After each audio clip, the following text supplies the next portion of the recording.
뭐가 제 방탄 쫓기는 국민 이러면서 총 맞을 일이 있으면 맞겠다면서 점퍼를 열어지키기도 했거든요. 이재명 후보가 이걸 좀 받은 거죠. 그러니까 제가 볼 땐 선거라고 하는 게 진짜 치열한 경쟁입니다만 생명에 대한 문제지 않습니까? 그러니까 또 상식적으로 접근하실 필요가 있을 거라는 생각이 들고요. 이런 문제 때문에 대통령 경호처에 경호를 요청을 했더니 김문수 후보 측에서는 우리는 필요 없다고 하시면서 그러면 상대당은 필요하니까 그걸 해주시면 되잖아요. 둘 다 못하게 만드는 일을 벌이셨어요. 그러고 나면서 자기는 가슴을 펼치면서 아무런 문제가 없다 이런 말씀을 하시는 것. 일단 이재명 후보 같은 경우는 실제로 정치 테러를 당했어요. 목숨을 잃어버린 전례가 있었습니다. 그다음에 구체적인 제보가 있어요. 그 제보 자체가 신뢰할 만한 사람들이 제보를 하기 때문에 안 믿을 수가 없는 상황입니다. 그리고 최근에 민주당사 주변에서 어떤 사람이 가방에다가 살상무기를 갖고 있다가 걸린 내용도 있지 않습니까? 그리고 경찰이 7건의 또 테러 내용들을 접수를 했었고 그중에 몇 건은 지금 수사를 하겠다는 얘기가 나오는 상황입니다. 아니, 그렇다면 서로 같이 대선 후보로 나왔으면 자 우리 경호를 잘 합시다라고 얘기하는 것이 상식적인 문제인데 거짓말을 하는 것처럼 엄살을 부리는 것처럼 말씀하시는 건 본인은 저런 상황을 당하지 않으셨으니까 저런 말씀을 하실지 모르겠습니다만 목에 칼이 찔려본 분 입장에서는 당연히 저런 얘기들이 나오고 지지층들이 얘기하면 그 얘기를 지켜야 되는 거죠. 근데 저걸 가지고 저렇게 비아냥대신다고 하시는 분이 대통령이 되시면 국민의 생명과 인권을 제대로 지키려고 하시겠습니까? 제발 이재명 후보가 말씀하신 대로 어제 보면은 발언 기조에 약간 변화가 느껴져요. 수위가 굉장히 좀 높아졌고 목소리도 커졌거든요.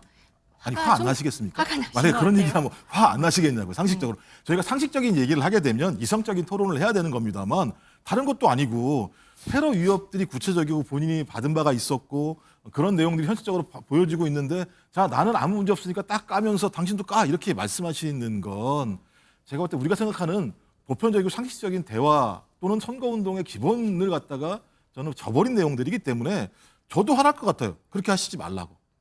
주필도 여기에 대해서 좀 정면으로 비판을 했습니다. 호텔 업주에게 빚만 남기고 사라지는 마술이다. 잘못된 경제관의 본보기이다. 이렇게 말을 했는데요. 원래 보수 농객이었는데 이재명 후보에 대해서는 그동안 그래도 호의적인 모습을 보여왔는데 이번엔 좀 다른데 좀 정치적 입장이 변했다고 볼 수 있는 건가요? 이건 어떻게 보세요? 제가 볼 때는 사실관계를 정확히 하셔야 되는데 계속 거짓말하고 우기세요. 호텔 경제학이 말이 안 된다고요? 왜 그게 말이 안 됩니까? 케인즈주의의 승수 효과라고 하는 건 사실로 확인된 건데요.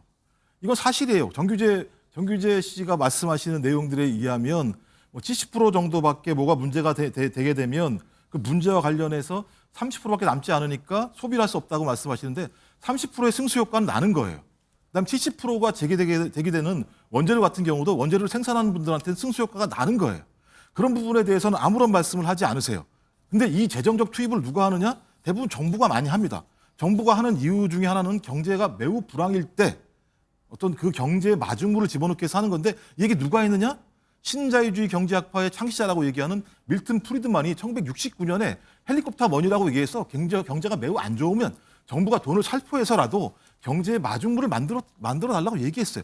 경제학에 다 나와 있는 내용들입니다. 그러니까 그래서 공부를 좀 더 하시고 난 다음에 건강한 논쟁을 하셨으면 좋겠다는 생각이 들고 저는 이 논쟁은 되게 의미 있다고 생각이 들어요. 왜냐하면 그래도 그나마 처음으로 우리 경제가 어떻게 가야 되는지에 대한 논쟁이 시작됐다. 네. 그러니까 거짓말이라고 공격하시지 마시고 누가 옳은지 정확하게 이론적으로 말씀하셔서 우리 경제에 유의미한 것이라면 6월 3일 선거가 끝나자마자 이재명 후보 말이 맞다면 여야가 합의해서 자영업자들에게 어떤 돈을 갖다가 지원해 줌으로써 우리 경제, 자영업자가 살 수 있도록 할 수 있는 하나의 좀 나름대로 고통스러운 논쟁 과정으로 서로 좀 이해해 주셨으면 좋겠다. 되고 있는 게 지금 25일에 투표용지 인쇄가 시작되는 그날, 그 전까지 토론회가 있고 그 다음 날이 골든타임 마지막 날이다 이런 이야기 많이 나오고 있는데 지금 이제 의미 있는 지지율 변화가 있어야 된다 이런 단서도 달았고요. 지금의 단일화 난맥 어떻게 좀 전망을 하십니까? 저는 개인적으로는 단일화 협상이 지금 물밑에서 시작됐다고 저는 생각을 해요. 왜냐하면 이준석 후보가 한 얘기가 있습니다. 그러니까 마지막 승부를 앞두고 특단의 방법이 필요하다. 네. 단일화는 아니다라고 얘기했었습니다만 전 단일화가 아닌 방식의 마지막 승부를 앞둔 특단의 방법이 왜 필요할까?